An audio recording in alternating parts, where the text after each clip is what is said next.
ஆமென். கர்த்தர் நம்மை ஆசீர்வதிப்பாராங்க. சரி, தொடர் செய்தி இன்றைக்கு முடித்து விடுவோம். யோவான் 14:16 நம்ம தியானித்து கொண்டிருக்கிறோம். யோவான் 14:16 வாசிக்க கேட்போம்.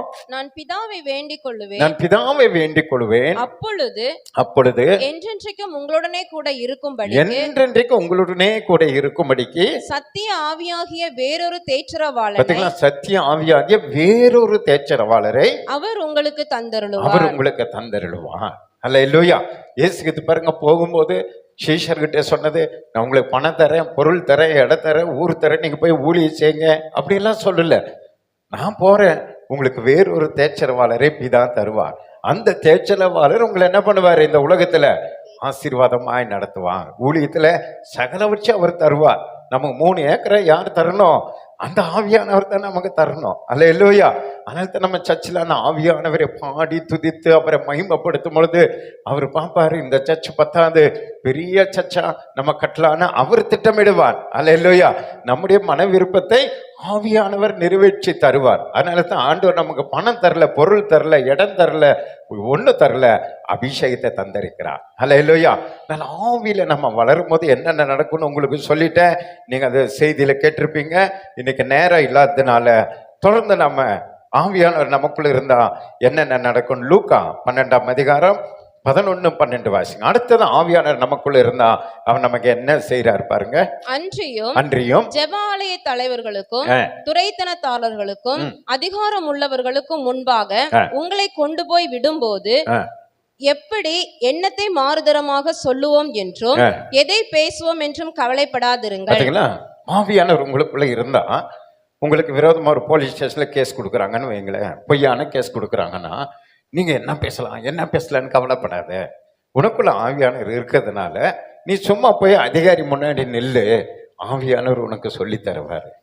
என்ன அழகா சொல்றாரு. எங்கெல்லாம் அன்றியும் ஜெப ஆலய தலைவர்கள், அப்போல்லாம் ஆலய தலைவர்கள் பெரிய பிரச்சனை. இந்த பெந்தெகோஸ்தே சபைய ஊழியத்தை அந்த பழைய யூதர்கள் ரொம்ப டிஸ்டர்ப் பண்ணாங்க. அப்போ அவங்க முன்னாடி போய் நின்னாலும் சரி, அதிகாரி முன்னாடி போய் நின்னாலும் சரி, நீ எதுவும் பயப்படாத, நீ ஆவியில நிரம்பி ஜெபம் பண்ணிட்டு போ, ஆவியானவர் பேசுவாராம். அல்லேலூயா சொல்லுங்களேன். ஆவியான நமக்குள்ள இருந்தா எல்லா வச்சிலும் கர்த்தர் நமக்கு உதவி செய்வான், அற்புதமாய் நம்ம நடத்துவான். சிங்க கபியில சிங்கத்தை வாயை கட்டினது யாரு? ஆவியானவர். ஏன்னா அவருக்குள்ள என்ன இருக்கு? யார் இருக்கிறது? ஆவியானவர் இருக்கிறார். உங்களுக்கு எல்லாமே கீழ்ப்படியும். மாடும் கீழ்ப்படியும், ஆடும் கீழ்ப்படியும், கோழியும் கீழ்ப்படியும், நாயும் கீழ்ப்படியும். எல்லாத்துக்கும் தெரியுது இவருக்குள்ள யார் இருக்கிறது? ஆவியானவர் இருக்கிறார் என்பது. அப்ப அதே போல அங்க போய் நீங்க நிக்கும் போது பாருங்க, ஆவியானவர் சரியான பதில் அவங்களுக்கு கொடுப்பா, அந்த பிரச்சனை முடிஞ்சிடும். அங்க அவங்களால ஒண்ணுமே பேச முடியாது. அப்படிதான் பவுல் நீங்க பாக்குறீங்க, எத்தனையோ அதிகாரிகளுக்கு பின்னாடி போய் நிக்க வைப்பாங்க. அப்போ ஒரு அதிகாரி சொன்னாரு, ஏய் இன்னும் கொஞ்ச நேரம் உன்னை பேச விட்டா கொஞ்சம் குறைய நீ என்னையும் என்னவா மாத்திருவேன், என்னையும் ரட்சிப்புல நடத்தி என்னையும் நீ கிறிஸ்டினா மாத்திருவேன் அப்படின்னு அவரே பயந்து போனார். ஏன்? ஆவியானவர் அங்க பேசுகிறார். ஆவியானவர் அப்படிப்பட்ட ஆலோசனை கொடுக்க கொடுக்க கொடுக்க அவரை விசாரிக்கிற அதிகாரியே பயந்துட்டாரு. விட்டா நீ என்னையே மாத்திருவப்படுற போன்ட்டார். காரணம் என்னன்னா, நம்மை கொண்டு ஆவியானவர் பேசுவார். உங்களுக்கும் ஒவ்வொரு இடத்திலும், உங்க குடும்பத்துல, வேலை செய்யற இடத்துல, சமுதாயத்துல உங்களோடு கூட ஆவியானவர் இருந்து உங்களுக்காக ஆவியானவர் பேச வேண்டுமானால் அனுதினமும் அதிகாலையில நீங்க யாருல நிரம்பணும்? ஆவியில நிரம்பணும். ஆவியில நல்லா நிரம்பி ஜெபம் பண்ணிட்டு போங்கள, எல்லாம் வச்சிலும் கர்த்தர் உங்களோடு கூட இருந்து சக்சஸ் பண்ணுவார், அற்புதமா நடத்துவார். உங்களுக்கு ஆச்சரியமா இருக்கும். எங்கேயாவது ஒரு பிரச்சனைனா உங்களுக்கு ஹெல்ப் பண்ற மாதிரி ஒரு தேவ தூதர் போல ஒரு நபரை அனுப்புவார் ஆண்டவர். அவர் காரணமே இல்லாம நமக்கு சப்போர்ட் பண்ணுவாங்க, காரணமே இல்லாம நமக்கு அங்க உதவி செய்வாங்க. நீங்க ஆச்சரியப்படுவீங்க, இவர் எங்கடா வந்தாரு அப்படின்ற மாதிரி ஆண்டவர் அங்க நடத்துவார். அதுதான் அவர் சொல்றார், ஆவியானவர் உங்க கூட இருந்தா நீங்க பயப்படாதீங்க. 12வது வசனம் படிச்சீங்களா? நீங்கள் பேச வேண்டியவைகளை பரிசுத்த ஆவியானவர், பாத்தீங்களா, நீங்க பேச வேண்டியதை பரிசுத்த ஆவியானவர் அந்நேரத்திலே உங்களுக்கு போதிப்பார். அந்த நேரத்துல கரெக்டா உங்களுக்கு போதிப்பார். மகனே மகளே, நீ இப்ப அதை பேசாத, இதை பேசு, இப்படி பேசாத, இதை சொல்லு அப்படின்னு சொன்னா அவங்க உங்களுக்கு விரோதமாய் கொண்டு வந்த அந்த பிரச்சனை ஒண்ணு இல்லாம முடிஞ்சிடும். இயேசு கிறிஸ்துவ சிக்கல்ல விடுறதுக்கு அப்படி பார்த்தாங்க. ஒரு சகோதரி பாவம் செய்துட்டான், அந்த மோசேயினுடைய சட்டத்தின்படி அவளை கல்லெறிந்து கொல்லணும். கல்லெறிந்து கொள்ள மோசேயின் சட்டம். இவங்க இயேசுகிட்ட மன்னிக்கணும்ன்றாரு. இப்ப இவரை சிக்க வைக்கணும், என்ன பண்றாரு பார்க்கலான்னு அந்த பொண்ணை நேர இயேசுகிட்ட கொண்டு வராங்க. கொண்டு வந்துட்டு இப்போ நீங்க சொல்லுங்க, மோசேயின் சட்டத்தின்படி இப்ப இவளை என்ன பண்ணணும்? கல்லடிச்சு கொள்ளணும். இப்போ உங்களுடைய சட்டத்தை நீங்க என்ன சொல்லி போதிக்கிறீங்க? எவ்வளவு பெரிய பாவமா இருந்தாலும் மன்னிக்கிறீங்கிற. இப்ப நம்ம மோசே சட்டமா உங்க சட்டமா? எப்படி என்ன பண்ணலாம் யோசனை பண்ணுங்கன்னா எப்படி இருக்கு பார்த்தீங்களா? இப்படித்தான் சிக்கல்ல விடுவாங்க. அவர் ஒன்றும் இல்லை, அவர் ஆவியில நிரம்பி இரவு முழுது ஜெபித்ததுனால ஆவியான ஒரு நல்ல ஆலோசனை அவர் கொடுத்தார். அவர் ரெண்டு பக்கமும் பதில் சொல்ல முடியாது. சரி நீங்க அடிச்சு கொள்ளுங்கன்னா அடுத்தது இவர் கிருபையின் ஊழியத்தை செய்ய முடியாது. மன்னிக்கணும், அதெல்லாம் அடிபட்டு போயிடும். இல்ல மன்னிச்சு விட்டுருங்கன்னா உடனே இவங்க போய் கேஸ் கொடுப்பாங்க, இவர் மோசேனுடைய சட்டத்தை மீறிட்டாரு, இவரை ஜெயில தள்ளணும், இவர் இப்படி பிரச்சனை வரும். அழகா ஆவியானவர் சொல்லி கொடுக்குறாரு பாருங்க. உங்களில் ஒருவன் யார் பாவம் செய்யலையோ அவன் முதலாவது என்னத்தை அடிக்கட்டும். இதுதான் ஆவியானவர். இதான் ஆவியானவர் கற்றுக் கொடுக்கிறது. அழகா சொல்லிட்டு பாருங்க. உங்கள பாவம் செய்யாத ஒருத்தர் முதல்ல கல்லடுறா. மோசே சட்டமும் வேண்டாம், என்னுடைய கிருபையின் சட்டமும் வேண்டாம், என்னுடைய அன்பின் உபதேசமும் வேண்டாம், ரெண்டும் வேண்டாம். இப்ப சட்டமே பேசாதீங்க. நம்மள யாரு பாவம் செய்யலையோ அவன் முதல்ல அந்த பொண்ணு மேல என்ன பண்ண கல்லடின்னு சொன்னார் பாருங்க. வேதம் சொல்லுகிறது, பெரியவர்கள் முதல் சின்ன பசங்க வரை கல்ல கீழே போட்டு திரும்பி பார்க்காம போயிட்டாங்க. இது ஆவியானவர் உங்களுக்கு என்ன பேசணுன்றத கரெக்டா கற்று தருவா. அது எவ்வளோ பெரிய பிரச்சனை உங்க மேல குற்றச்சாட்டி உங்களை தோற்கும்படி வந்தாலும் அந்த வார்த்தையை பாருங்க, என்ன அழகா ஆண்டவர் அந்த இடத்துல அந்த பிரச்சனையை மாற்றினார் பாருங்க. அந்த பெண் காப்பாற்றப்பட்டார். அங்க இயேசுகிறிஸ்துவின் உபதேசம் வெற்றி பெற்றது. இனி போ பாவம் செய்யாதே அப்படின்னு சொல்லி அவளை மன்னிச்சு அழகா அனுப்பினாரு. அவர் ஜெயம் பெற்றார். கரங்களை தட்டி ஆண்டவர் சந்தோஷப்படுத்துங்க. இதுதான் பரிசுத்த ஆவியானவருடைய நல்ல ஆலோசனை தருகிறவர். சங்கீதம் 32:8 சொன்னார். எனக்கு ரொம்ப பிடிக்கும் அந்த வசனம். நான் உனக்கு போதித்து நீ நடக்க வேண்டிய வழியை உனக்கு காட்டுவேன், உன்மேல் என் கண் வைத்து உனக்கு ஆலோசனை தருவான். எல்லாவற்றிலும் நமக்கு நல்ல ஆலோசனை தந்து நடத்துகிற பரிசுத்த ஆவியானவர். அடுத்த பாயிண்ட் 1 கொரிந்தியர் 2:9 வரைக்கும் வேகமா வாசிங்க. 1 கொரிந்தியர் 2:9 எழுதியிருக்கிறபடி தேவன் நம்மில் அன்பு கூறுகிறவர்களுக்கு ஆயத்தம் பண்ணினவைகளை கண் காணவும் இல்லை. ஆயத்தப்படுத்தி வைத்திருக்கிற பரலோகத்தை நம்ம கண் பார்க்கவும் இல்லை, காது கேட்கவும் நம்ம காதுல அதை கேட்கவும் இல்லை, அவைகள் மனுஷனுடைய இருதயத்திலே தோன்றவும் நம்ம இருதயத்துல தோன்றவே இல்லை. நமக்கு கண்ண முன்னா உலகத்தை தெரியுது. நம்ம என்ன நினைக்கிறோம்? உலகத்திலேயே சுவிட்சர்லாந்து அழகு, அமெரிக்கா அழகு, ஆஸ்திரேலியா அழகுன்றது நமக்கு தெரியுது. அது இன்னும் பார்க்கவே இல்லை நம்ம. ஆனா பரலோகத்தில் இருக்கிறது அப்படி நீங்க இருதயத்துல கூட சிந்திக்க முடியாதான். அப்படிப்பட்ட ஒன்றை கர்த்தர் நமக்கு ஆயத்தப்படுத்தி வைத்திருக்கிறார். ஆனா நமக்கோ தேவன் அவைகளை தமது ஆவியினாலே வெளிப்படுத்தினார். அதை நீங்க பார்க்கணும்னா நீங்க எதுல நிரம்பணும்? ஆவியில நிரம்பணும். ஆவியானவர் உங்களுக்கு வெளிப்படுத்துவார். அந்த பரலோகத்துல உங்களுக்கு ஆயத்தப்படுத்தி வைத்திருக்கிறத வெளிப்படுத்தும் போது என்ன ஆகும்னா, உங்களுக்கு உலகம் மறக்கும், அது மேல வாஞ்ச வரும், அது மேல ஆசை வந்துடும், அந்த எண்ணம் உங்களுக்கு வந்துடும். இப்போ உங்க அப்பா அம்மா இருக்காங்க, நீ நல்லா ஏதோ ஒரு பாஸ் பண்ணு, உன்னால ஏதோ ஒன்று சொல்றாங்க, நான் இதை உனக்கு தர்றேன் அப்படின்னு சொல்லி வைரத்திலேயோ தங்கத்திலேயோ ஒரு பரிசு வாங்கி பீரோல வச்சுட்டாங்கன்னா நம்ம இறுதி முழுவதும் எங்கத்தான் இருக்கோம்? அந்த பீரோல தான் இருக்கோம். எப்போ வாங்கலாம் அதுதான் நம்ம பரலோகத்துல நமக்கு ஆயத்தப்படுத்தினதே நம்ம அறியாததுனாலதான் இன்னும் உலகம் நம்ம வாழ்ந்து கொண்டிருக்கிறோம். நம்ம ஆவில நிரம்பி ஆண்டவரே நீர் எனக்காக என்ன ஆயத்தப்படுத்தி வைத்திருக்கிறீங்கன்னு சொல்லி சோமணி நீங்க கண்டுபிடிச்சிட்டீங்கன்னா உலகத்தை மறந்துடுவீங்க. அதை பிடிக்கிற வாஞ்ச உங்களுக்கு வந்துடும். அப்ப அது எப்படி தெரியணுமா? தமது ஆவியினாலே வெளிப்படுத்தினார். அந்த ஆவியானவர் எல்லாவற்றையும் தேவனுடைய ஆழங்களையும் ஆராய்ந்திருக்கிறார். ஏன்னா அந்த ஆவியானவர் மட்டும்தான் எல்லாவற்றையும் தேவனுடைய ஆழங்களை அறிந்திருக்கிறார். பிதாவாகிய தேவன் இருதயத்துக்குள்ள என்னென்னலாம் உங்களுக்கு செய்யணும்னு நினைச்சிருக்காரோ, நமக்கு செய்யணும்னு நினைச்சிருக்காரோ எல்லாவற்றையும் யார் அறிந்திருக்கிறார்? ஆவியானவர் அறிந்திருக்கிறார். ஒரு விஷயம் தெரிஞ்சவங்க கிட்ட தான் நம்ம போய் கற்றுக்க முடியும். இப்போ டீச்சர்ஸ் கிட்ட போய் பிள்ளைகளை அனுப்பி படிக்க வைக்கிறோம், அவங்களுக்கு அந்த பாட புஸ்தகத்தில் இருக்கிறதெல்லாம் அவங்களுக்கு தெரியும். அவங்க அதை பார்க்காமலே போர்டில் எழுதுவாங்க, பார்க்காமலே கற்றுக் கொடுப்பாங்க. ஏன்னா பூரா கற்று அறிந்து இருக்கிறாங்க. அப்போ அவங்க கிட்ட பிள்ளைகளை அனுப்பி நம்ம பிள்ளைகளுக்கு அறிவை போதிக்கிறோம். அதே போல நம்ம வாழ்க்கையில வானம், பூமி, உலகம், சூரியன், சந்திரன், நட்சத்திரம், கடல், கடல் ஆழம், பரலோகம் எல்லாவற்றையும் ஆழத்தையும் யார் அறிந்திருக்கிறது? யாரு?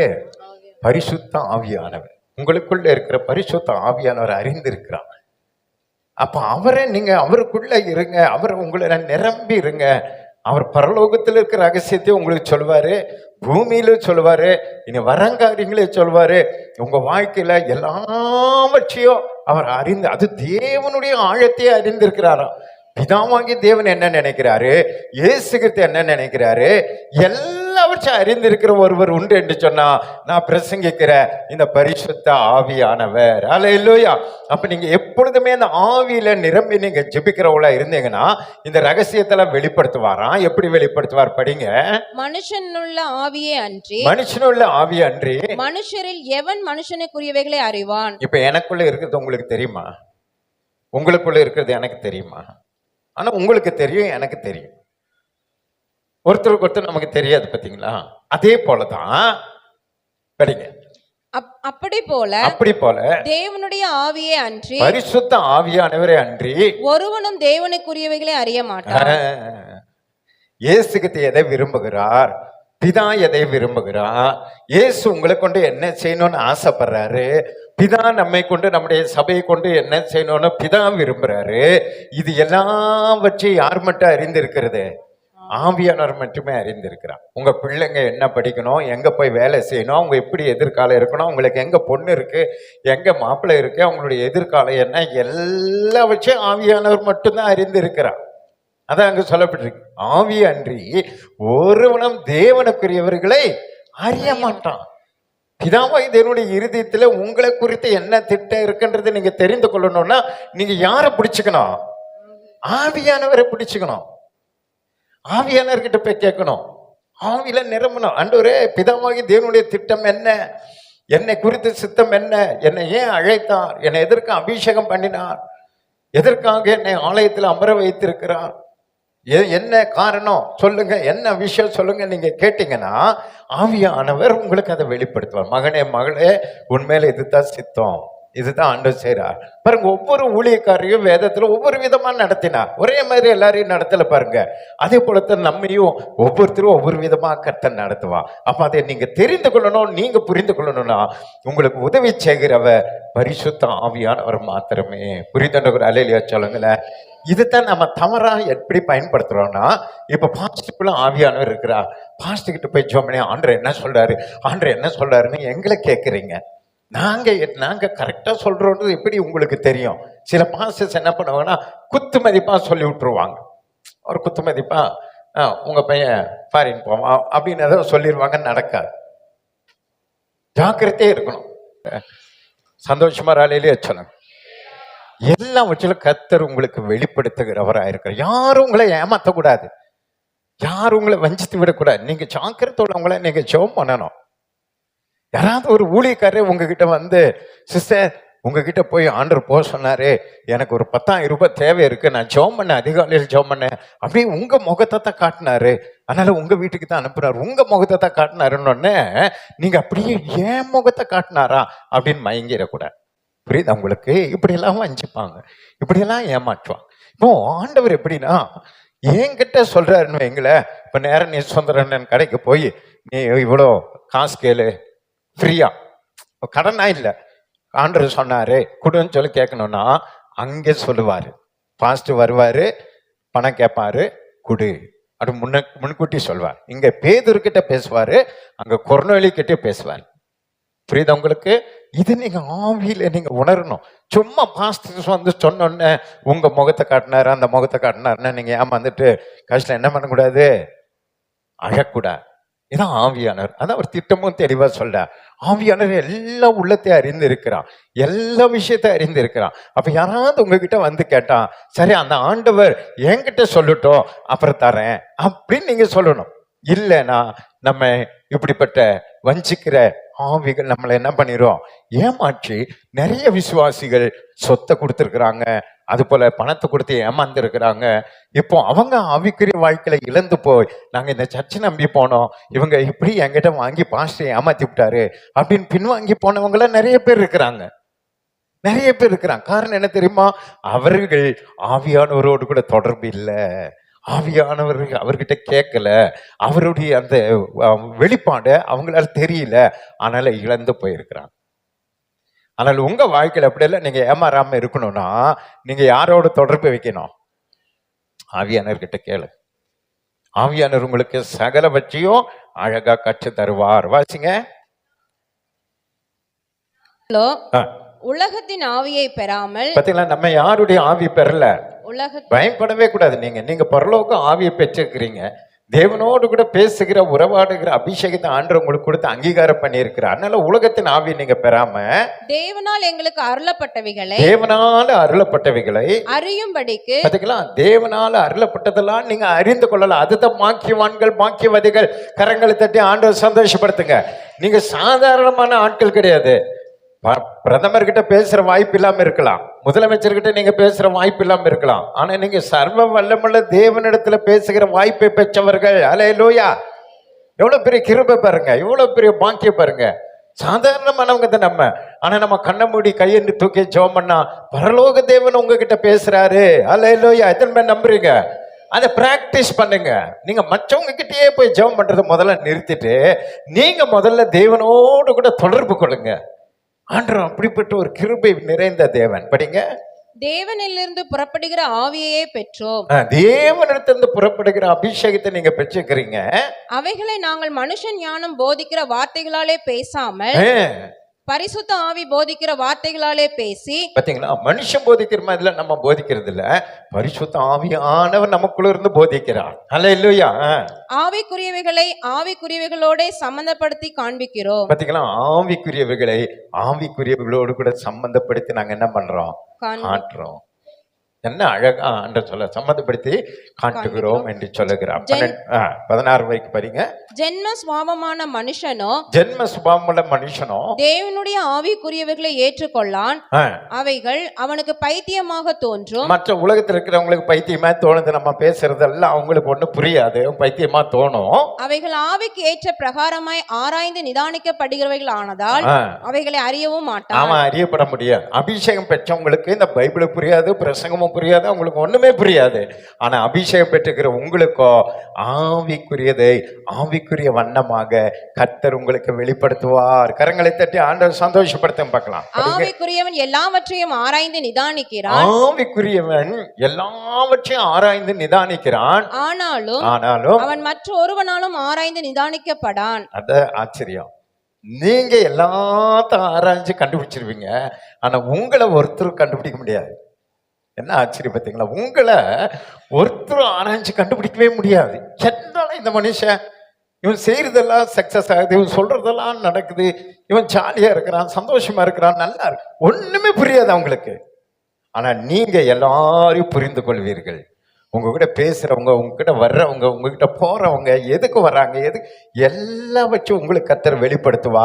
ஆனா உங்களுக்கு குறித்து வேற ஒருவனுக்கு, ஒரு ரட்சிக்கப்படாத ஒரு மனுஷனுக்கோ கர்த்தர் ஒருபோது வெளிப்படுத்தவே மாட்டார். கரங்களை தட்டி ஆண்டவர் சந்தோஷப்படுத்தி பார்க்கலாம். அதனால நீங்க அதிகமாக இந்த கடைசி நாட்களில நீங்க அதிகமாக இடம் கொடுக்க வேண்டிய நபர் யாரு? பரிசுத்த ஆவியானவர். பரிசுத்த ஆவியானவர். அதுல நிரம்பி நிரம்பி நிரம்பி நிரம்பி நீங்க செபிக்கணும். படிங்க சிஸ்டர். கர்த்தருக்கு போதிக்கத்தக்கதாக அவருடைய சிந்தையை அறிந்தவன் யார்? கர்த்தருக்கே போதிக்க முடிய சிந்தை அவனுக்கு ஒருத்தருக்கு தெரியாது. எங்களுக்கோ கிறிஸ்துவின் சிந்தை உண்டாயிருக்கிறது. ஆனா எங்களுக்கோ கிறிஸ்துவின் சிந்தை உண்டாயிருக்கு. கிறிஸ்துவின் சிந்தையும் உங்களுக்குள்ள இருக்கின்றது நீங்க மறக்க கூடாது. அதனாலதான் படிக்காத நம்ம எல்லாம் பிரசங்கம் பண்றோம். புரியுதா? 10வது படிச்சுட்டு பிரசங்கம் பண்றோம்னா காரணம் என்னது? அதான் காரணம். 10வது படிச்சுட்டு பாட்டு எழுதுறோம்னா நமக்கு ராகமும் தெரியாது, தாளமும் தெரியாது, ஆனா ஏதோ ஒன்று பாட்டு பாடி ஆண்டவரை மகிமைப்படுத்துறோம். காரணம் என்னன்னா அந்த கிறிஸ்துவின் சிந்தை நமக்குள்ள இருக்கு. நம்ம இந்த மண்ணான இந்த மனுஷனை, ஒண்ணுக்கு உதவாத இந்த மனுஷனை ஆவியானவர் உள்ள இருக்கிறதுனால காரியங்கள் கைகூடி வர பண்ணுகிறான். அல்ல இல்லையா? இப்ப அற்புதங்களும் அதிசயங்களும் அவர் செய்யறதுனாலதான் நம்ம சபை வளர்ந்து கொண்டிருக்குது. இப்ப என்னுடைய ஞானமோ என்னுடைய அறிவோ நீங்க உலக பிரகாரமா பாத்தீங்கன்னா முட்டை என்னது, அது முட்டை சைப்பர், அதை வச்சு ஒண்ணுமே பண்ண முடியாது. தகுதி இல்லாத நம்மை தகுதிப்படுத்துகிறவர் யாருன்னா பரிசுத்த ஆவியானவர். அதனால எந்த நிலையில நீங்க இருக்கிறீங்களோ கவலைப்படாதீங்க. பரிசுத்த ஆவியில நிரம்பி நிரம்பி நிரம்பி நீங்க ஜெபம் பண்ணுங்க. கர்த்தர் எல்லாவற்றிலிருந்து உங்களை கர்த்தர் சுத்திகரித்து உங்களை எடுத்து உங்க பேரை பெருமைப்படுத்துவான். ஆண்டவர் சொல்லப்ப ராஜாக்களோடு கூட உங்களை அமரச் செய்வான். யாரு கூட? ராஜா கூட உங்களை அமரச் செய்வான். பெரிய பெரிய அதிகாரிகள் அவங்க கிட்ட உங்களை உட்கார வச்சு சாப்பிடும்படியான வாய்ப்பை கர்த்தர் உங்களுக்கு ஏற்படுத்தி தர வல்லமுள்ளவராய் இருக்கிறார். படிங்க சிஸ்டர். 16 வரைக்கும் படிச்சிட்டீங்களா? அடுத்தது லூக்கா 2ஆம் அதிகாரம் 25 ஒரு சில வசனங்களை வாசிங்க. அப்பொழுது சிமியோன் என்னும் பெயர் கொண்ட ஒரு மனுஷன் எருசலேமில் இருந்தான். அவன் நீதியும் தேவ பக்தியும் உள்ளவனாயும் இஸ்ரவேலின் ஆறுதல் வர காத்திருக்கிறவனாயும் இருந்தான். அவன் மேல் பரிசுத்த ஆவி இருந்தார். ரகசியம், அவன் மேல் பரிசுத்த ஆவி இருந்தா. உங்க மேல பரிசுத்த ஆவியானவர் இருந்தா என்ன அழகா வெளிப்பாடு பாருங்க. கர்த்தருடைய கிறிஸ்துவை நீ காணும் முன்னே மரணமடைய மாட்டாய் என்று அவனுக்கு ஏற்கனவே ஒரு தீர்க்க தரிசனம் சொல்லப்பட்டிருக்கு. நீ இயேசு கிறிஸ்து பிறந்து அவரை பார்க்கிற வரைக்கும் நீ என்ன ஆக மாட்டேன், சாங்க மாட்டேன்னு சொல்லப்பட்டிருக்கு. பரிசுத்த ஆவியினாலே அவனுக்கு அறிவிக்கப்பட்டும் இருந்தது. அவன் ஆவியின் ஏவுதலினால் தேவாலயத்திலே வந்திருந்தான். இயேசு என்னும் பிள்ளைக்காக நியாயப்பிரமாண முறைமையின் எதனால சர்ச்சுக்கு வந்திருந்தாரு? ஆவியின் ஏவுதலினால். அது பொறுத்து உங்க வாழ்க்கையில ஆவியானவரின் ஏவுதல் இருந்தாதான் ஒரு இடத்துக்கு போகணும். ஆவியானவர் ஏவுதல் இல்லாம ஒரு இடத்துக்கு நம்ம என்ன பண்ணக்கூடாது, போக கூடாது. அவர் ஏவுதல் கொடுப்பார். போங்க போங்க போங்க பாருங்க. அவர் இந்த ஏவுதலினாலும் ஆலயத்துக்கு வந்தான். இயேசு என்னும் பிள்ளைக்காக நியாயப்பிரமாண முறைமையின்படி செய்வதற்கு தாய் தகப்பனார் அவரை உள்ளே கொண்டு வருகையில், இது வர்றது அவனுக்கு தெரியாது. ஆனா ஆவியானவர் கூட்டு வர்றாரு. இயேசு வராரு, இயேசு கூட்டு வர்றாங்கன்றதே இவருக்கு தெரியாது. ஆனா அதுக்கு முன்னாடி யார் இவரை கூட்டு வர்றாரு? அதே தான் உங்களையும். ஏதோ ஒரு ஆசீர்வாதம் எழுவனு வர்றது உங்களுக்கு தெரியாது. ஆனா ஆவியானவர் உங்களை அங்க முன்கூட்டி என்ன பண்ணுவாரு, கூட்டிட்டு போவார். உங்களுக்கு ஆச்சரியமா இருக்கும். எப்படி நம்ம வந்த நாள் பத்தி இவங்க வந்திருக்காங்க, எப்படி நம்ம வந்த நாள் பத்தி இவங்க வந்த, ஒரே ஆச்சரியமா உங்களுக்கு இருக்கும். நீங்க நினைச்சு கூட பார்த்திருக்க மாட்டீங்க. பாருங்க, அங்க ஆண்டவர் அவங்களை இணைக்கிறார். அவன் அவரை தன் கைகளில் ஏந்தி கொண்டு தேவனை ஸ்தோத்தரித்து, இப்ப கையில குழந்தைய வாங்கிட்டாரு பாருங்க. அந்த தீர்க்க தரிசனம் நிறைவேறுது பாருங்க. கையில வாங்கி தேவனை ஸ்தோத்தரித்து, ஆண்டவரே உமது வார்த்தையின்படி உமது அடியேனை இப்பொழுது சமாதானத்தோட போக விடுகிறேன். யாருடைய வேலை இதெல்லாம்? அவருக்குள்ள இருக்கிற ஆவியானவர் ஏவி கூட்டு வந்து கையில குழந்தைய கொடுத்து இப்ப அவர் சொல்றாரு, சமாதானத்தோடு என்ன போக விடுகிறீர், புறஜாதிகளுக்கு பிரகாசிக்கிற ஒளியாகவும். இப்ப தீர்க்க தரிசனம் இயேசு குறித்த தீர்க்க தரிசனம் இவர் சொல்றாரு. ஆண்டவரே புறஜாதிகளுக்கு பிரகாசிக்கிற ஒளியாகவும் உம்முடைய ஜனமாகிய இஸ்ரவேலுக்கு மகிமையாகவும் தேவரீர் சகல ஜனங்களுக்கு முன்பாக ஆயத்தம் பண்ணின உம்முடைய இரட்சணியத்தை என் கண்கள் கண்டது என்றார். இயேசு தூக்கிட்டு சொல்றாரு, உம்முடைய ரட்சிப்பை என் கண்கள் கண்டது.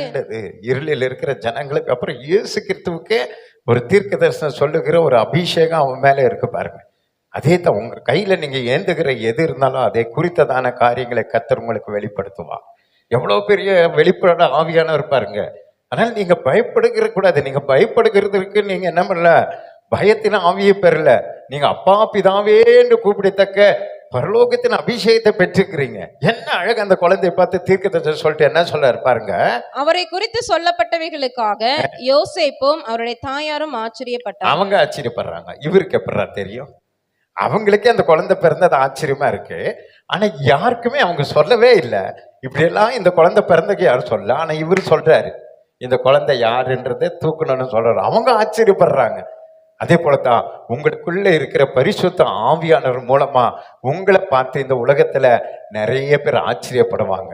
நீங்க ஜெபம் பண்ணீங்கன்னா அவங்க ஆச்சரியப்படுவாங்க. எப்படி உங்களுக்கு தெரியும்? எப்படி என் பிரச்சனை உங்களுக்கு தெரியும்?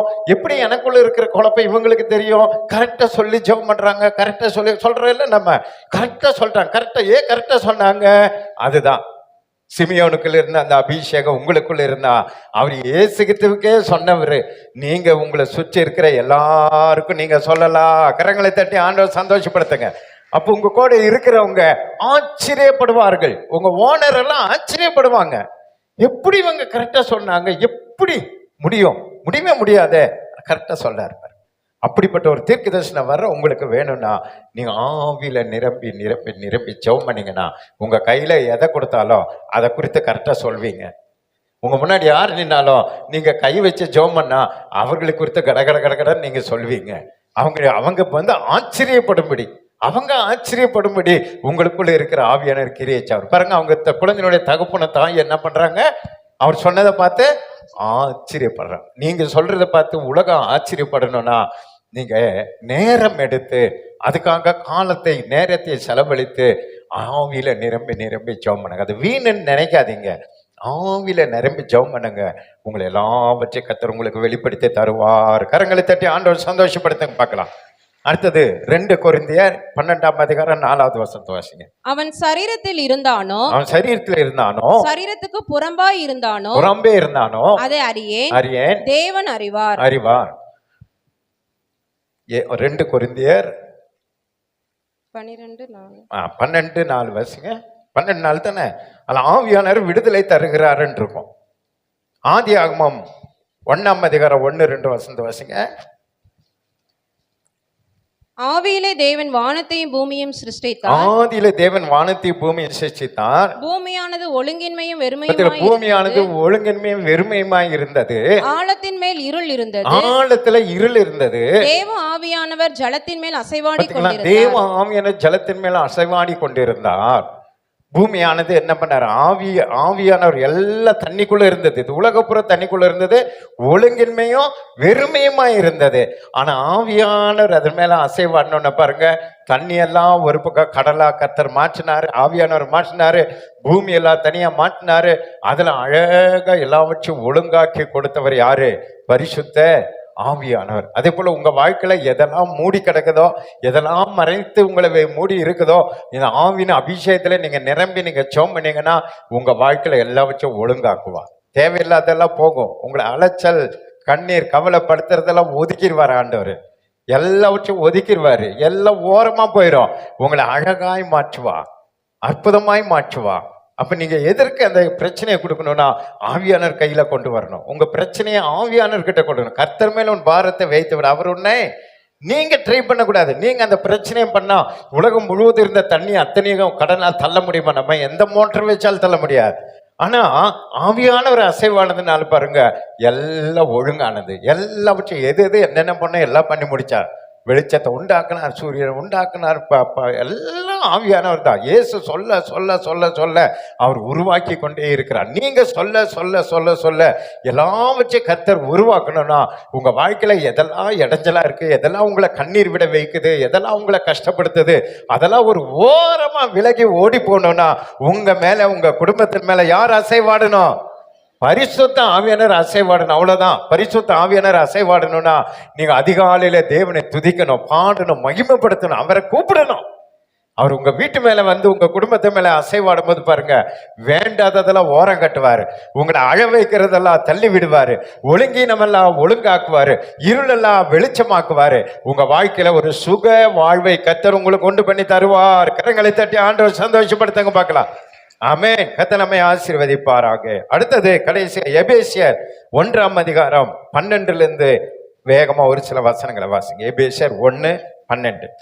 தமது சித்தத்தின் ஆலோசனைக்கு தக்கதாக எல்லாவற்றையும் நடப்பிக்கிற அவருடைய தீர்மானத்தின்படியே நாங்கள் முன் குறிக்கப்பட்டு கிறிஸ்துவுக்குள் அவருடைய சுதந்திரமாகும்படி தெரிந்து கொள்ளப்பட்டோம். நீங்களும் உங்கள் இரட்சிப்பின் சுவிசேஷமாகிய சத்திய வசனத்தை கேட்டு விசுவாசிகள் ஆன போது வாக்குத்தத்தம் பண்ணப்பட்ட பரிசுத்த ஆவியால் அவருக்குள் முத்திரை போடப்பட்டீர்கள். நீங்கள் விசுவாசி ஆனோன்னு பிதாவாகிய தேவன் வாக்குத்தத்தம் பண்ணப்பட்ட பரிசுத்த ஆவியானவரை நீங்களே என்ன போடப்பட்டீங்க? முத்திரை போட்டாச்சு. அந்த முத்திரை போட்டவங்க தான் பரலோகம் போக முடியும். யாரெல்லாம் பரிசுத்தாவின் அபிஷேகம் பெற்றுட்டீங்களோ நீங்களே எதுக்கு ரெடி? தைரியமா இருக்கலாம். நீங்க தூங்கினாலும் தூக்கிட்டு போயிடுவார். அச்சாரம் அவர் தான் சீல். ஒரு லெட்டர் ஒரு ஊர்ல இருந்து இன்னொரு ஊருக்கு போனோம்னா ஸ்டாம்ப் போட்டு என்ன பண்ணோம்? சீல் வைக்கணும். அதே போல பரிசுத்த ஆவியானவர் அபிஷேகம் பெற்றுட்டீங்கன்னா தைரியம் இருங்க. நீங்க கைவிடப்பட மாட்டீங்க.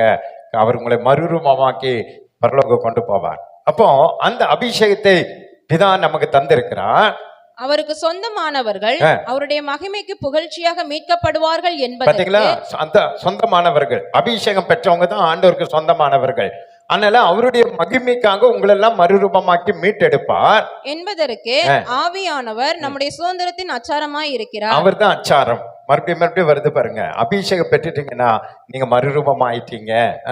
ஆனபடியினாலே கர்த்தராகிய இயேசுவின் மேலுள்ள உங்கள் விசுவாசத்தையும் பரிசுத்தவான்கள் எல்லாரும் மேலும் உள்ள உங்கள் அன்பையும் குறித்து நான் கேள்விப்பட்டு. அபிஷேகம் பெற்றிருக்கிற நீங்களும் நானும் என்ன பண்ணணும்னா, ஆண்டவராகிய இயேசுவின் மேல அதிகமாக விசுவாசம் வைக்கணும். உங்களுடைய ஊழியக்காரர் மேல அன்பு வைக்கணும். இடைவிடாமல் உங்களுக்காக ஸ்தோத்திரம் பண்ணி, அதனால அடுத்தது இடைவிடாமல் ஸ்தோத்திரம் பண்ணி என் ஜெபங்களில் உங்களை நினைத்து நம்முடைய கர்த்தராகிய இயேசு கிறிஸ்துவின் தேவனும் மகிமையின் பிதாவுமானவர் தம்மை நீங்கள் அறிந்து கொள்வதற்காக ஞானத்தையும் தெளிவையும் அறிகிற ஆவியை உங்களுக்கு தந்திருள வேண்டும் என்றும். எல்லாத்துக்கும் அபிஷேகம் தான். இவரு எதுக்கு? இயேசு என்ன ஜெபம் பண்ணாரு? உங்களுக்கு வேறொரு தேற்றரவாளை தரேன்னு ஜெபம் பண்ணாரு. பவுல் என்ன ஜெபம் பண்றாரு? நீங்க இதெல்லாம் அறிந்து கொள்ளும்படி உங்களுக்கு யாரு தரணும்னு நான் ஜெபம் பண்றேன். அங்க சொல்லப்பட்டிருக்கு பாருங்க, ஞானத்தையும் தெளிவையும், அதே வசனம் போயிடுச்சு பாருங்க, அறிவையும் ஆவி உங்களுக்கு தந்திரல. இதெல்லாம் நீங்க அறிந்து கொள்ளணும்னா உங்களுக்கு அபிஷேகம் வேணும்ன்றாரு. நான் கற்றுக் கொடுக்கறதுனால உங்களுக்கு வராது. நான் கற்றுக் கொடுக்கறத நீங்க அறிந்து கொள்ளணும்னா நீங்க எதை பெற்றுக்கொள்ளணும்? அபிஷேகத்தை பெற்றுக்கணும். அது இயேசுகிட்ட அதான் சொன்னாரு, இங்க பவுலும் அதான் சொல்றாரு. நீங்க அபிஷேகம் பெற்றுக்கொள்ளணும். தாம் நம்மை அழைத்ததினாலே நமக்கு உண்டாயிருக்கிற நம்பிக்கை இன்னது என்றும், பரிசுத்தவான்களிடத்தில் நமக்கு உண்டாயிருக்கிற சுதந்திரத்தினுடைய மகிமை ஐஸ்வர்யம் இன்னது என்றும், தாம் கிறிஸ்துவை மரித்தோரில் இருந்து எழுப்பி அவரிடத்தில் நடப்பித்த தமது பலத்த சத்துவத்தின் வல்லமையின்படியே விசுவாசிக்கிறவர்களாகிய நம்மிடத்தில் காண்பிக்கும் தம்முடைய வல்லமையின் மகா மேன்மையான மகத்துவம் இன்னது என்றும் நீங்கள் அறியும்படிக்கு அவர் உங்களுக்கு பிரகாசமுள்ள மனக்கண்களை கொடுக்க வேண்டும் என்றும் வேண்டிக் கொள்கிறேன். ஆவியானவர் உங்களுக்குள்ள வந்தாதான் பிரகாசமான மனக்கண் தருவாரு. பைபிள் உங்களுக்கு அப்படியே தெளிவா உங்களுக்கு கற்று தருவாரு. எல்லா துரைத்தனத்துக்கும் அதிகாரத்துக்கும் வல்லமைக்கும் கர்த்தத்துவத்துக்கும் இம்மையில் மாத்திரமல்ல மறுமையிலும் பெயர் பெற்றிருக்கும் எல்லா நாமத்துக்கும் மேலாய் அவர் உயர்ந்திருக்கத்தக்கதாக அவர் உன்னதங்களில் தம்முடைய வலது பாரிசத்தில் உட்காரும்படி செய்து எல்லாவற்றையும் அவருடைய பாதங்களுக்கு கீழ்ப்படுத்தி எல்லாவற்றையும் எல்லாவற்றாலும் நிரப்புகிறவருடைய நிறைவாகிய சரீரமான சபைக்கு அவரை எல்லாவற்றுக்கும் மேலாக தலையாக தந்தருளுவார். இயேசுவை அந்த அளவுக்கு உயர்த்தினது யாரு? இந்த பரிசுத்த ஆவியானவர். அதே பரிசுத்த ஆவியானவர் தான் இன்றைக்கும் உங்களையும் என்னையும் ஆண்டவர் எல்லாவற்றையும் நம்ம பாதத்தை கீழ்ப்படுத்தி உங்களை மேல்படுத்தும்படிதான் பிதாவாகிய தேவன் நமக்கு தம்முடைய ஆவியை தந்திருக்கிறார். கரங்களை தட்டி ஆண்டவர் சந்தோஷப்படுத்த பார்க்கலாம். கடைசியா இந்த ஆவின் அபிஷேகத்தை எந்த அடிப்படையில எந்த வாஞ்சையில நீங்க பெற்றுக்கொள்ளணும்னு ஒரே வசன சுருக்கமா சொல்றாரு. அங்க நான் தரல, படிங்க. எபேசியர் 5:18 வாசிங்க. அது இப்போ காலையில வந்து தான் எடுத்தேன்.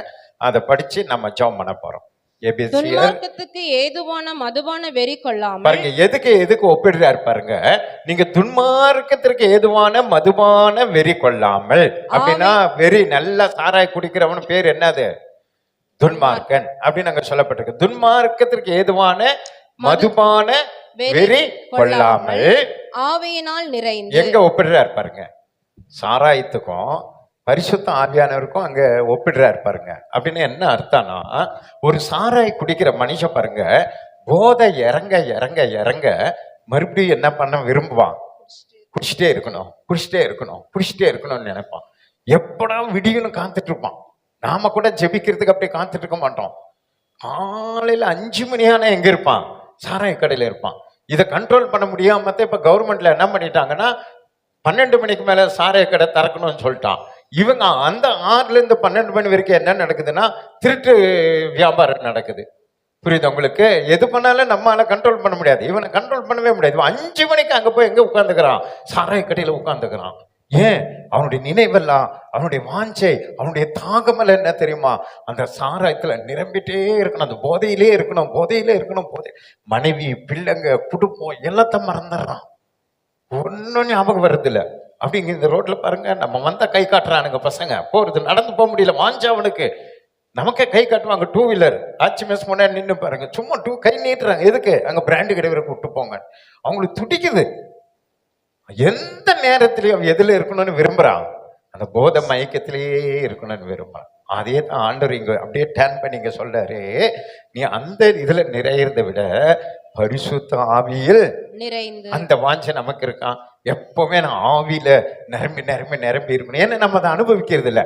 அவன் அந்த போதையை அனுபவிக்கிறான், போதையில மயங்குறான், அந்த போதையை அவன் வாஞ்சிக்கிறான், அந்த போதையிலே இருக்கணும்னு அவன் ஆசைப்படுறான். அதனால 24 மணி நேரம் அந்த போதையில இருக்க அவன் நேரத்தை ஒதுக்குறான், எல்லாத்த உலகத்தை மறக்கிறான். அதுதான் ஆண்டவர் சொல்ல, நாளை தினத்தை குறித்து நீ கவலைப்படாதேன்றாரு. அந்த வசனத்துக்கு கீழ்ப்படுகிற ஒரே மனுஷன் குடிகாரன் தான். அவன் நாளைக்கு பத்தி கவலையப்பட மாட்டான். எனக்கு 1000 ரூபாய் கொடுத்து பாருங்க, சாயந்தரம் வரும்போது காலி பேக்கெட்ல வருவான். நாளைக்கு என்ன பண்ணுவேன், அதை பத்தி நீ ஏன் கவலைப்படுற, நான் தான் ராஜான்வா, நான் தான் மந்திரின்வா, அது என்ன நீ போடி அப்படின்னு தூங்குவான். காலையில இருந்துச்சா எங்க இருந்து அவனுக்கு வருது என்னன்னு தெரியல, அப்படியே ஒரு விஷயம் போவான், 4 பேரை பிடிப்பான், மறுபடியும் போதையில தான் வருவான். அவனுக்கு இருக்கிற அந்த விசுவாசம் நமக்கு இல்லை. அதான் ஆண்டவர் சொல்றாரு. அது போல நீ ஆவியில நிரம்பு, நீயும் அதே மாதிரி இருப்ப. பணம், பொருள், ஆஸ்தி, அந்தஸ்து எதுக்கு நீ கவலைப்பட மாட்டேன். அந்த குடிகாரனை போலத்தான் நீயும் விசுவாசமா என்ன இருப்ப, வாழ்க்கையில குறைவில்லாம ஆவியில நிரம்பி நிரம்பி நிரம்பி போதையிலேயே இருங்கன்ற. ஆவியின் அபிஷேகத்துல நிரம்பி இருந்தா கர்த்தர் நம்மை வாலாக்காமல் தலையாக்குவார், கீழாக்காமல் கர்த்தர் நம்ம என்ன பண்ண வரா, மேலாக்குவார். அதனால இந்த கடைசி காலத்துல நம்ம மறுரூபமாக்கி பரலோகம் கொண்டு போகிற பரிசுத்த ஆவியை விட்டுறாதீங்க. பரிசுத்த ஆவியின் அபிஷேகத்துல நிரம்பி ஜெபிக்கிறத நீங்க ஒருபோதும் விட்டுறாதீங்க. நீங்க ஆடலாம், பாடலாம், உலகத்துல எல்லாம் உங்களுக்கு விதவிதமான உபதேசங்கள், விதவிதமான ஆராதனைகள் எல்லாம் வேணா வரலாம். ஆனா நீங்க பெற்ற அபிஷேகத்தை மட்டும் விட்டுறாதீங்க. அதை நாளுக்கு நாள் நீங்க வளர்த்து கொண்டு போங்க. அவரே அழகா உங்களுக்கு கற்றுக் கொடுத்து உங்களை பரலோகத்துக்கு நேராக நடத்துவார். எத்தனை பேர் விசுவாசிக்கிறீங்க? அப்படியே எழுந்த நிலைங்க. பாஸ்டர்மா ஜெபம் பண்ணி முடிப்பாங்க. Thank you Jesus. Hallelujah. நன்றி செலுத்துறோம். இந்த செய்திக்கு நேராய் நம்மை அர்ப்பணிக்கலாமா? நமக்காக கர்த்தராகிய இயேசு கிறிஸ்து வேண்டிக் கொண்டிருக்கிறார். பிதாவை நோக்கி வேண்டுகிறார். ஏனென்றால் என்றைக்கும் நம்முடனே கூட இருக்கும்படியாக சத்திய ஆவியாகிய வேறொரு தேற்றரவாளனை நமக்கு அருளும்படியாக பிதாவை தேவன் இயேசு வேண்டியிருக்கிறார். எவ்வளவு அவருடைய ஜெபங்களில் இது முக்கியமான ஜெபம். அவர் இந்த உலகத்தை விட்டு போகும்போது ஒரு தேற்றரவாளன் நமக்கு இந்த உலகத்தில் தேவை. ஒரு துணை வேண்டும் நமக்கு. துணை இல்லாமல் இந்த உலகத்திலே நாம் வாழ முடியாது. அந்த துணை தான் பரிசுத்த ஆவியானவர். நம்மை சகல சத்தியத்துக்குள்ளும் நடத்துகிற பரிசுத்த ஆவியானவர். நாம் நடக்க வேண்டிய வழியை நமக்கு காண்பிக்கிறவர். நம் மீது கண் வைத்து அன்றாட நமக்கு ஆலோசனை தருகிற ஆவியானவர். அந்த பரிசுத்த ஆவியானவரை நாம் உதாசீனப்படுத்தக்கூடாது. பரிசுத்த ஆவியானவரை பெற்றுக்கொள்வதற்கு நம்ம வாஞ்சியா இருக்கு. அது இல்லாதால் தான் நம்முடைய வாழ்க்கையில ஒழுங்கினங்கள். பரிசுத்த ஆவியானவர் நமக்குள்ள இல்லாதது நிமித்தமாக தான் நமக்குள்ள அநேக காரியங்களை நாம் தோற்று போகிறோம். ஆலோசனை இல்லாமல் நடந்த சீர்கேடுகளை உண்டாக்குகிறோம். ஆனால் ஆவியானவர் நமக்குள்ளே இருக்கும்போது அவர் சகல சத்தியத்துக்குள்ளும் நடத்துகிற ஆவியானவர்.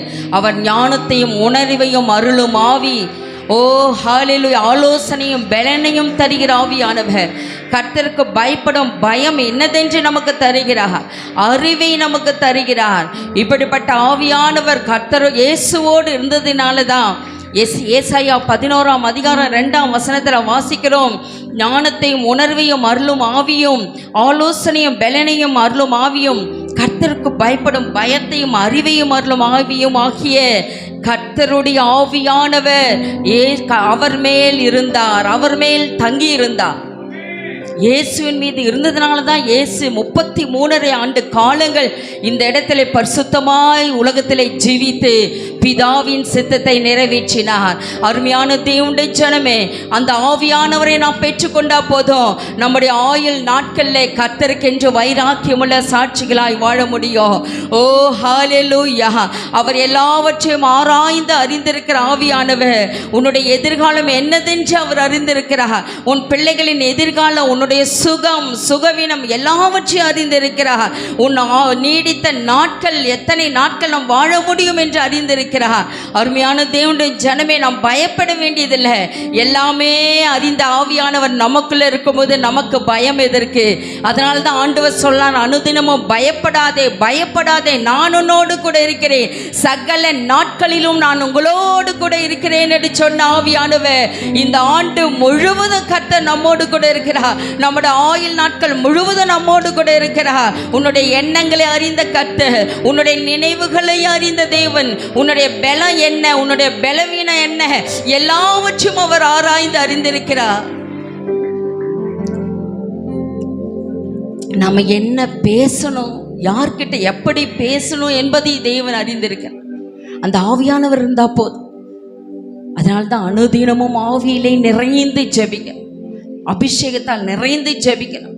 நம்முடைய ஒவ்வொரு அவயவங்களையும் கர்த்தரிடத்தில் அர்ப்பணித்து ஜெபிக்கணும். என்ன பேசணும், யார்கிட்ட பேசணும் என்பதை எல்லாவற்றையும் நமக்கு கற்றுத்தருகிற ஆவியானவர்.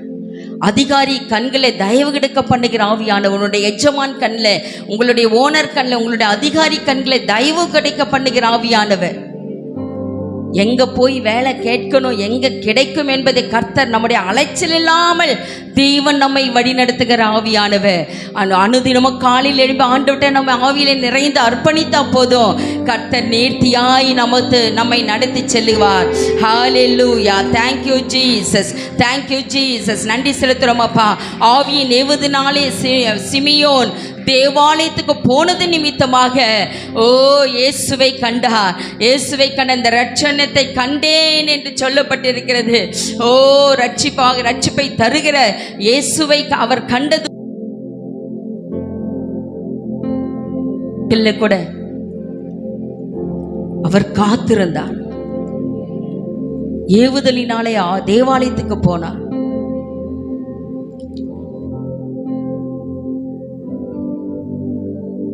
போறோம் இல்ல, நீங்க சும்மா இங்க வந்துட்டேன்னு நினைக்காதீங்க.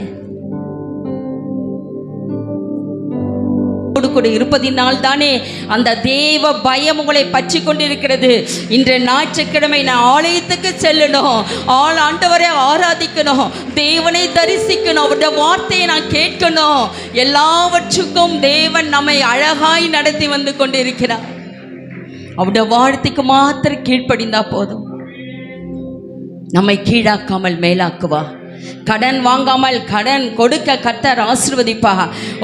ஹல்லேலூயா. ஆசீர்வாதத்தின் பெருக்க ஆசீர்வாதம் அல்ல, அதன் பெருக்கத்தை காண கர்த்தர் உதவி செய்வா. நான் உன்னை மேன்மைப்படுத்துவேன் என்று சொன்ன ஆண்டவர் ஒவ்வொரு நாளும் நம்மை மேன்மைப்படுத்த தெய்வன் வாஞ்சியாயிருக்கிறார். அந்த பரிசுத்த ஆவியானவரை பற்றி கொள்ளலாமா?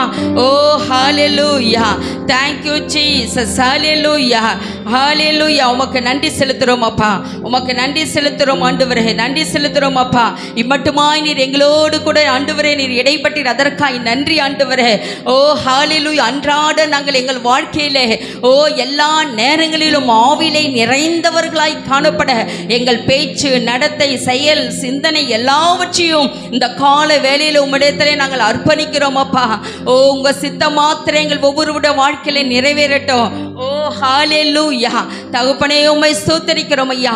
ஆண்டவரே கடைசி பரியந்தம் ஆண்டவரே நாங்கள் உமக்குள்ளே நிலைத்திருக்க, முத்திரை போடப்பட்டவர்களாய் வாழ, ஆண்டவரே அநேகரை ஆதாயப்படுத்த, ராஜ்யத்துக்கு அனைவரையும் நாங்கள் அழைத்து செல்ல எங்கள் ஒவ்வொருவருக்கும் அப்படிப்பட்ட ஒரு விசேஷித்த அபிஷேகத்தை ஊற்றுவீராக. தகப்பனே கிராமங்களிலே எங்கள் சாட்சியாய் வாழ்ந்து அநேகரை ஆதாயப்படுத்த எங்களுக்கு அனுக்கிரகம் செய்தல வேண்டுமா ஜெபிக்கிறங்கட்டாவே. ஒருவரும் கெட்டு போவது உங்க சித்தல்லப்பா.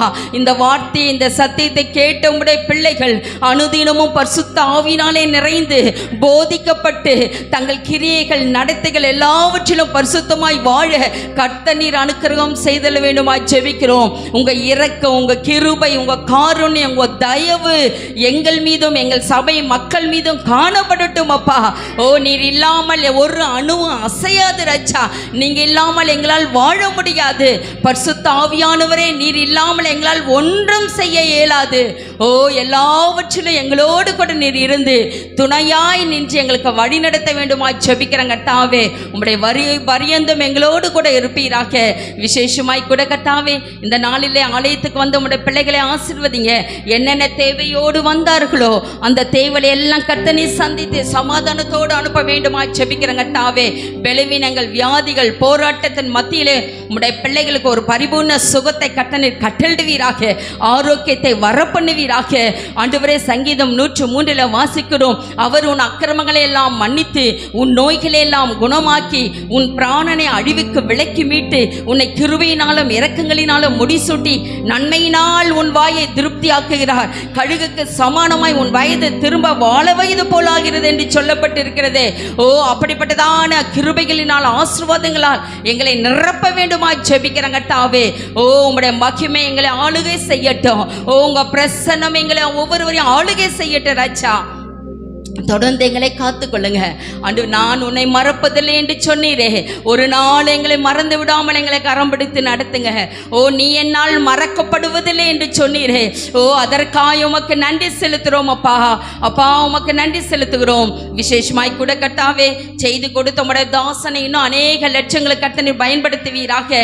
நல்ல சுகம், பலன், ஜீவன், ஆயுள் நாட்கள்ல ஆண்டவரே நீர் கூட்டி தந்து இன்னும் உம்முடைய நாமத்துக்கு மகிமை வர பண்ண வேண்டுமா ஜெபிக்கிறேன் கர்த்தாவே. எங்கள் ஒவ்வொருவரையும் குடும்பமாய் கர்த்தர் நீர் ஆசீர்வதிங்க. தனித்தனியாக ஆசீர்வதிங்க, பேர் பெயராய் ஆசீர்வதிங்க. இந்த ஆண்டிலே புதிய புதிய நன்மைகளை நாங்கள் கண்டு உமக்கு நன்றி சொல்ல கர்த்தர் நீர் உதவி செய்யுங்க. எல்லா துதிகன மகிமை உமக்கே எடுக்கிறோம். இயேசுவின் மூலம் ஜெபிக்கிறோம் எங்கள் நல்ல பிதாவே, ஆமென். என் ஆத்துமாவே கர்த்தரை ஸ்தோத்திரி, என் முழு உள்ளமே பரிசுத்த நாமத்தை ஸ்தோத்திரி. என் ஆத்துமாவே கர்த்தரை ஸ்தோத்திரி, கர்த்தர் செய்த சகல உபகாரங்களை மறவாதே. ஆமென். நம்முடைய கர்த்தராக இயேசு கிறிஸ்துவின் கிருபையும் பிதாவாகிய தேவனுடைய அன்பும் பரிசுத்த ஆவியாருடைய அன்யோன்ய ஐக்கியமும் சமாதானமும் சந்தோஷமும் என்றைக்கும் சதா கலங்க நம் அனைவரோடு கூட இருப்பதாக. ஆமென். அல்லேலூயா, அல்லேலூயா, அல்லேலூயா. God bless you. கர்த்தர் உங்களை ஆசீர்வதிப்பாராக. ஆமென், ஆமென்.